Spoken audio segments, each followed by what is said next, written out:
Hi guys, welcome back to the channel. Today is another pregnancy related video, but I wanted to do it a little bit different, so I'm going to be doing my makeup. I haven't done my makeup in over 12 months, so this might not be very good. But I also wanted to kind of rant, I suppose, and go through all the things that they don't warn you really about pregnancy, and all the things that I've personally gone through, because believe you me, pregnancy is not a walk in the park for some people. So first thing, they do tell you about this. Morning sickness. Morning, yeah. The one thing they don't tell you, saying it's morning sickness, is a load of baloney. It's called morning sickness because you're supposed to have it in the morning, right? Well, no. Not me. And it's supposed to last for the first trimester. We're supposed to die down anyway. No. For me, it still happens. I'm not actually sick anymore, but the sickness feeling, I still get that in the morning. And all day, which has happened to me throughout the whole of this pregnancy. It's not just sickness in the morning, it's afternoon, it's evening, and it's night time. But some women, they do only get sickness in the morning, and it does only last for the first trimester. And if you are one of them women, you are very bloody lucky. The next thing is also something that everybody talks about, is peeing constantly. It's one of the first symptoms that you get when you're pregnant. Let me tell you, that doesn't go away either. In fact, it gets worse. The further you get into your pregnancy, the less space you have for your baby to move around. So it pushes on your bladder with all its bloody strength. And it can happen literally any time of the day. Happened quite a lot when I was at work, which was a pain. But yeah, unfortunately, the sensation of needing to pee a lot doesn't go away. To be fair, I'm sure quite a lot of you know that anyway. And if by chance you are one of the very few lucky women that don't actually get affected that badly by the constant need to pee and getting up in the middle of the night every night to pee, tell me what you're doing to prevent that from happening, please. Right, next, tiredness. Again, it's another very, very common symptom of pregnancy. I don't think a lot of people understand the severity of the tiredness you feel. It literally comes out of nowhere. You can be doing all of your usual things and then bam, it hits you like a ton of bricks. And doing the simplest and easiest of jobs is like climbing Mount Everest. You'll be so glad to know that that also gets worse. But obviously that's going to get worse. I mean, the further you get on through your pregnancy, the bigger you get, the more weight you're carrying, and everything just completely takes it out of you. Next, taste. Now, when I was at work, way in the beginning of my pregnancy, my taste bud changed completely. I stopped tasting for a whole day, and everybody thought I had coronavirus actually. So I had to go home and I had to be tested, because that's one of the symptoms of coronavirus, isn't it? Lack of taste. So yeah, I had my test and everything done, and at the time I didn't know I was pregnant, so I thought it might have been coronavirus actually. A week or two later I found out I was pregnant, and yeah, that's what caused it. But your taste changes throughout your pregnancy so much anyway. One day I can absolutely love the taste of my normal cereal. Tomorrow I could hate it, which is incredibly annoying actually. So yeah, that could happen to you. Your taste buds could change completely. Now, the last thing they usually tell you about as a main symptom for pregnancy is your boobs get sore. But I tell you what, that also gets worse. Surprise, surprise. Your boobs, they do change, obviously. Your hormones change and everything, which affects everything that's going on here, because when you have the baby, your boobs produce milk to feed the baby. So they become sore, tender, your nipples especially, they become quite sore. And unfortunately, there's nothing you can do about that. That's just something you have to live with. Try not to touch them and kind of avoid this area for the whole of your pregnancy.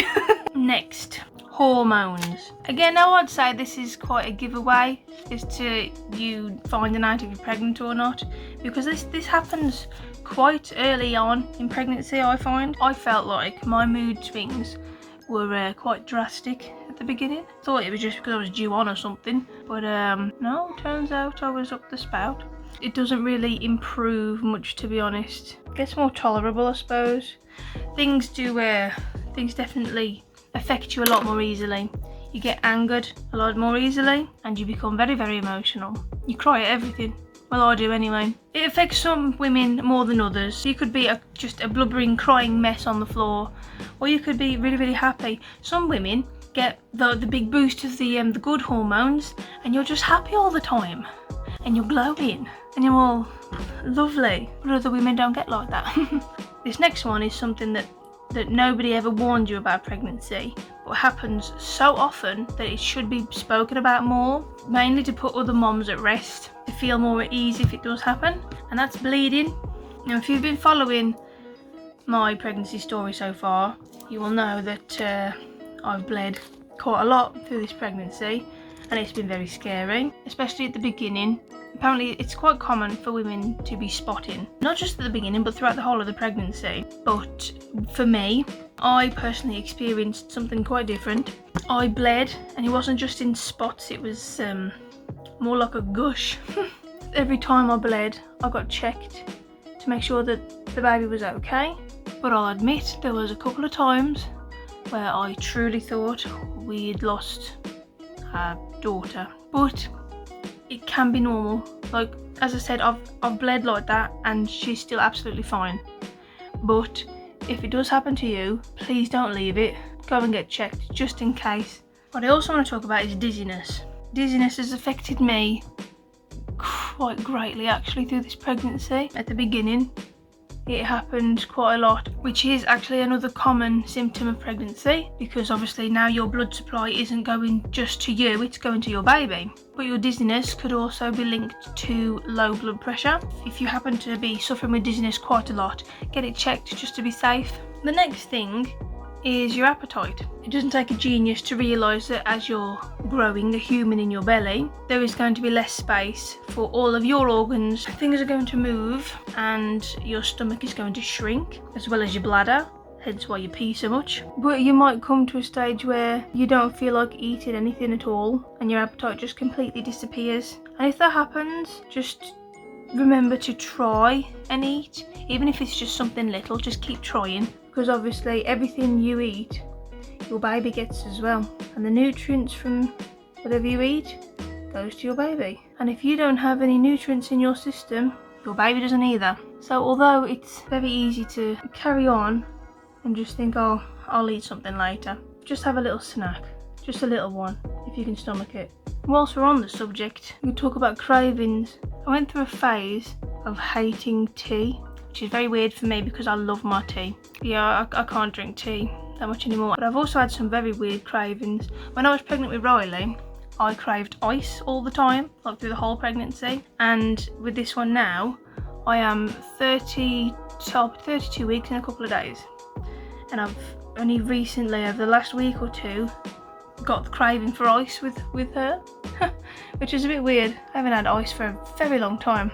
But yeah, I just crunch it. I eat ice. Probably not good for your teeth. But I've also had cravings for apples, Golden Delicious and Granny Smith. You'll have to comment below what weird cravings you've had. I've not had any like proper weird ones like sponges or coal. Another thing that they don't really talk about much in pregnancy is your blood sugar. I suffered quite badly at the beginning with low blood sugars. My blood sugar kept dropping below 4, which is quite bad. It can cause a lot of problems, not just for your pregnancy but for you as well. If it gets below a certain point, you can actually lose consciousness and your body starts shutting down. 3.3 was my lowest, I think it was. And I ended up passing out from that.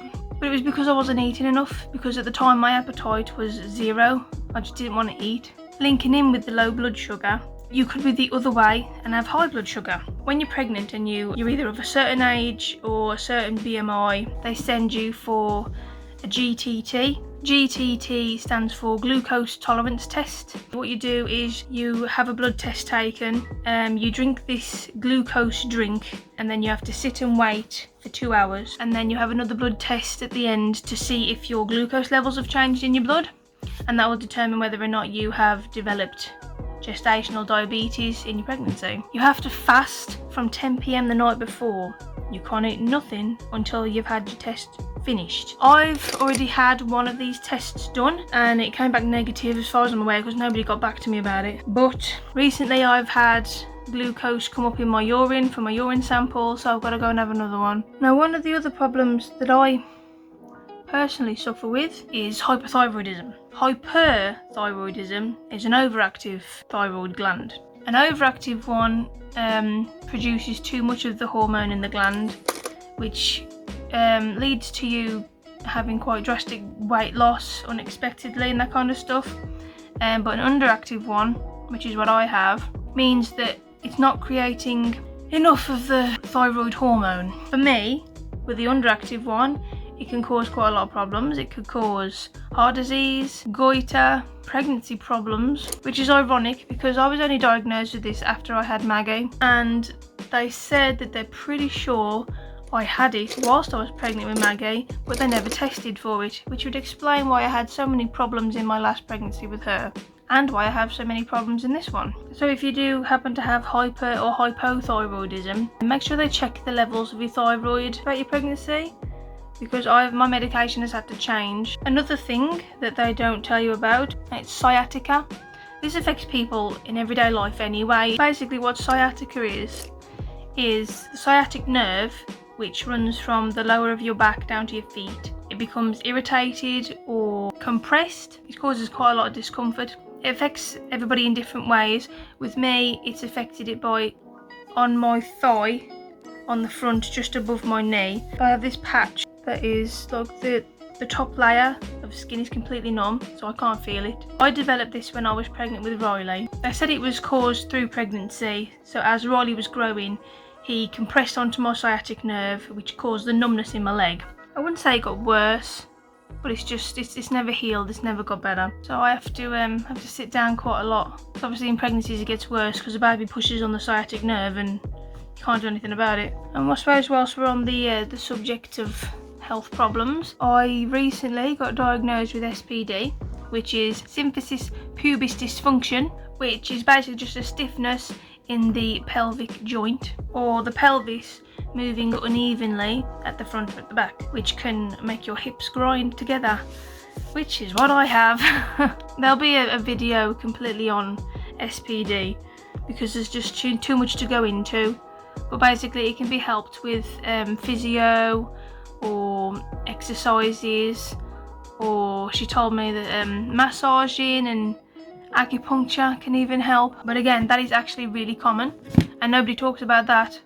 No one ever mentioned it to me when I was pregnant in the first place with Riley or Maggie. But yeah, it happens all the time. I suppose whilst I'm on that subject as well, exercise. They advise you to try and keep active as much as you can throughout your pregnancy, obviously to keep yourself fit and to have a better pregnancy.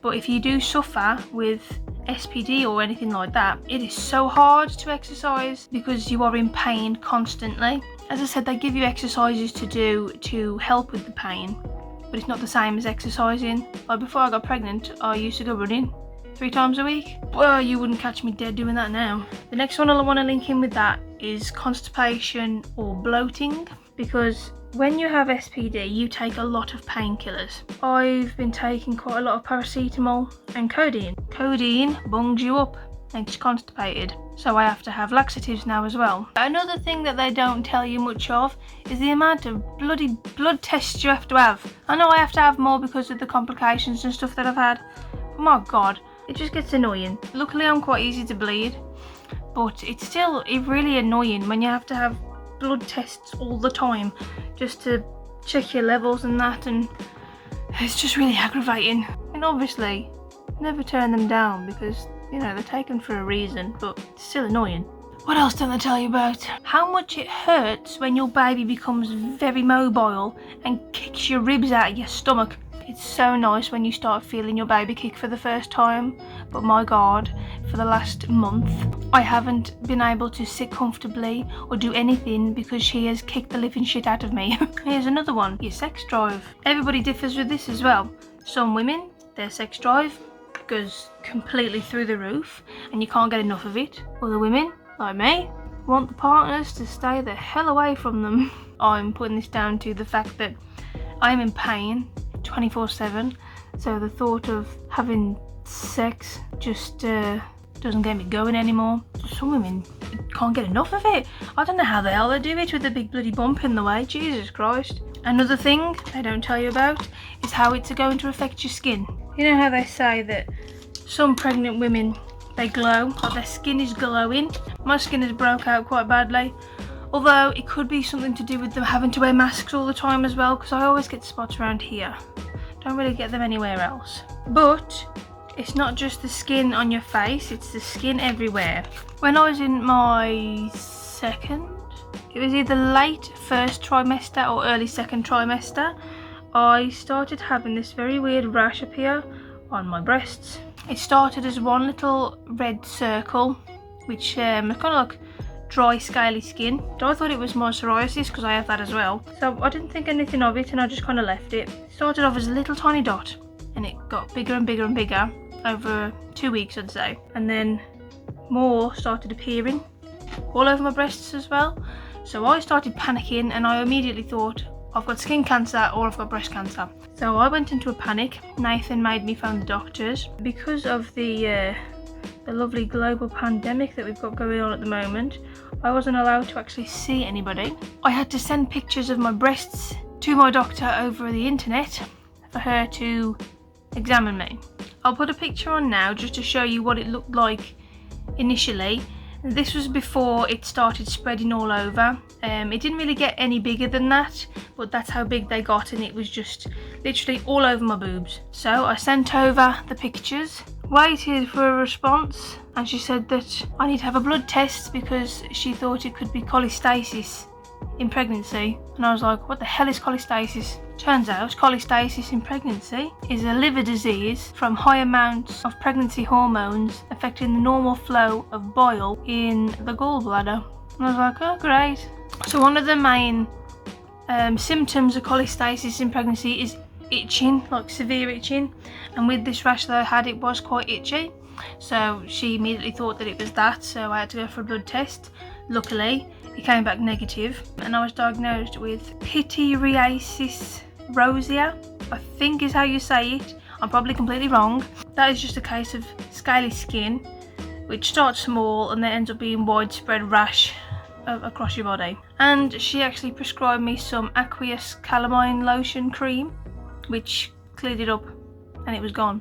But cholestasis is actually a really serious thing that people should talk about more when it comes to pregnancy as well, because it's not just the itching for the symptoms of it either. You can have a lot of pain with it, a change in the colour of your stool, your poo, and you can get yellowish skin and get jaundice as a symptom with it as well. And it's quite serious really, because it affects the growth of your baby. It can cause fetal distress, preterm birth, meconium in the amniotic fluid, and breathing problems. If you have any of them symptoms, please get it checked, and hopefully more people can be aware of certain things like that to do with pregnancy, because I knew nothing about it and I don't know anybody else that does either.